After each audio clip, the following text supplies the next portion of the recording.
Hey, music fans, Darren, Vinyl Corner. Got a bonus. I'm on standby. Not really. We got assigned, but they couldn't fly us out this weekend, so they're going to be flying us out tomorrow, and so it's going to be fun. So I'll be off somewhere across North America. Hopefully somewhere warm, but I don't think there's any place warm. And besides, I love cold weather. I don't know what it is about me. For a kid who grew up in the deep South, what it is with cold weather that I absolutely love. My wife hates it, but you know, that's another thing. Today we're going to talk about Third Records. You get lucky enough to break out with this wonderful, wonderful debut album. Then all of a sudden, you get shoved in because we talked about the old days where it was record, tour, write, record, and they do it in a small window. And now, even now, it's more important to get it out fast because you had this great success and they want to kind of catch that momentum and ride that wave. And then they do that, and then all of a sudden come the third album. There's still the pressures, but there was a producer of one of the records we're going to talk about who said that he loves Third Records. You know, the surprise hit of the first one and the mass hysteria of trying to get the second one out, and then the third one comes along, and then the artists have a little bit more of a, I won't say relaxedness, but there's a little bit of a more, okay, we got time to breathe just a minute. But the time frame's the same, so it's kind of like, but I guess it's a feeling in the studio where there's a little bit more relaxed in the studio instead of feeling this pressure and obligation to get something out. First album we're going to talk about, Number of the Beast, Iron Maiden. This was the first one that I learned of Iron Maiden on. I seen the records, the Killers and the first record, and I didn't know much about it because they didn't play them much on my radio growing up. I had a couple of friends that did listen to them.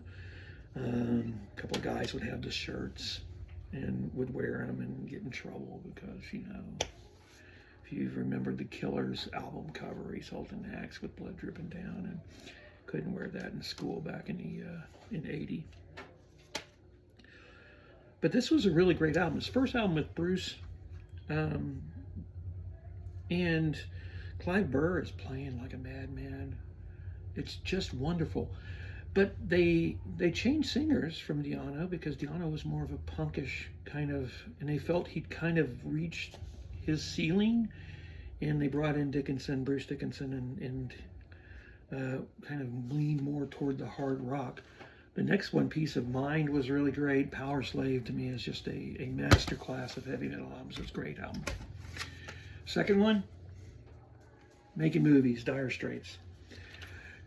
This was an intriguing one. This was actually, they were a trio by this time.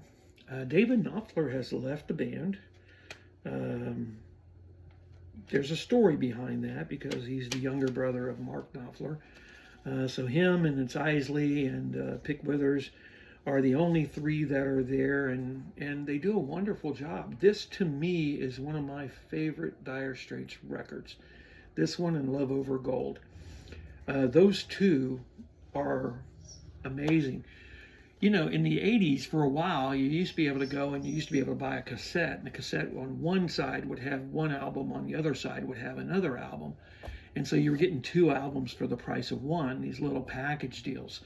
You know, I got they had one with Hotel California and Long Run on it. They had one with the Doobie Brothers' first and second greatest hits on it. And I got a couple of those, and then I got one of these, which I think was not, I think it was more of an import, but it was really great. I listened to it, and then of course had the record, and then, you know, it's a great album. It's wonderful.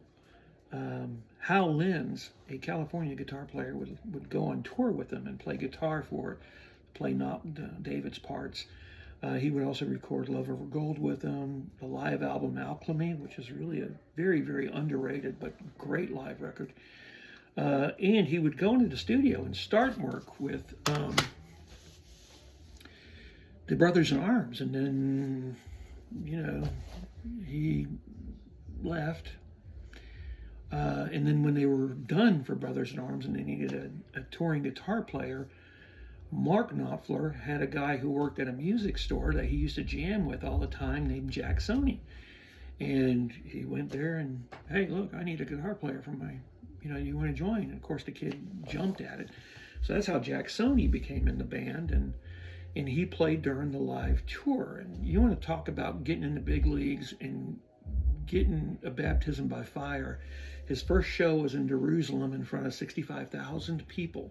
It was the very first big live show with Dire Straits that Jack Sony played. And he played with them throughout that tour, and then went off and did some other stuff afterwards, but then died a little bit, I think last year he passed away. Head Games, Foreigner.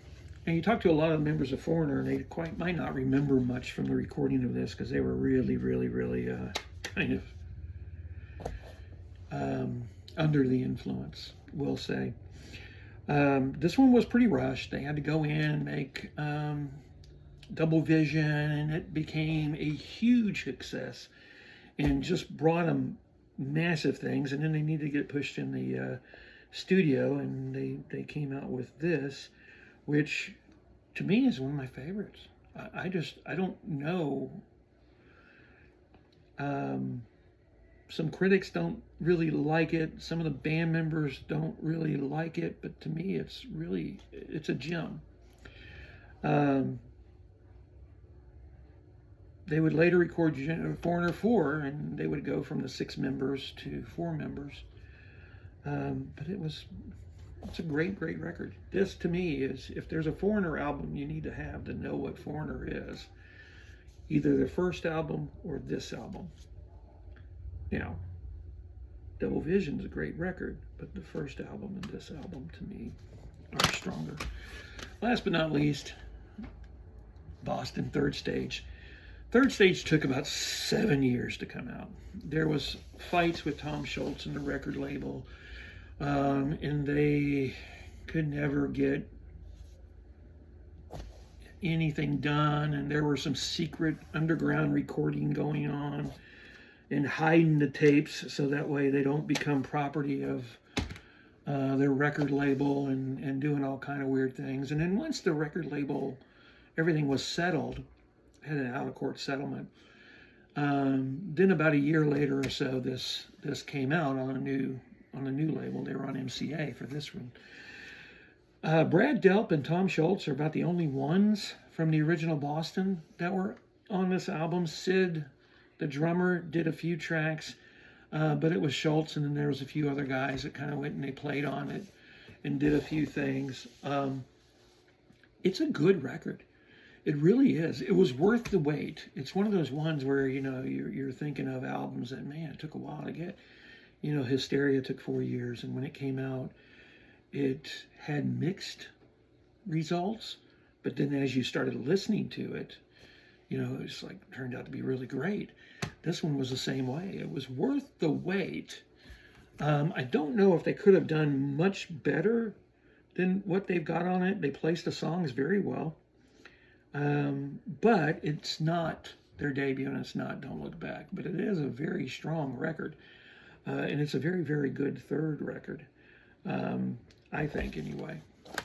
Anyway, those are my choices for great third records. I know you will have yours. That's perfect. There's way more than this.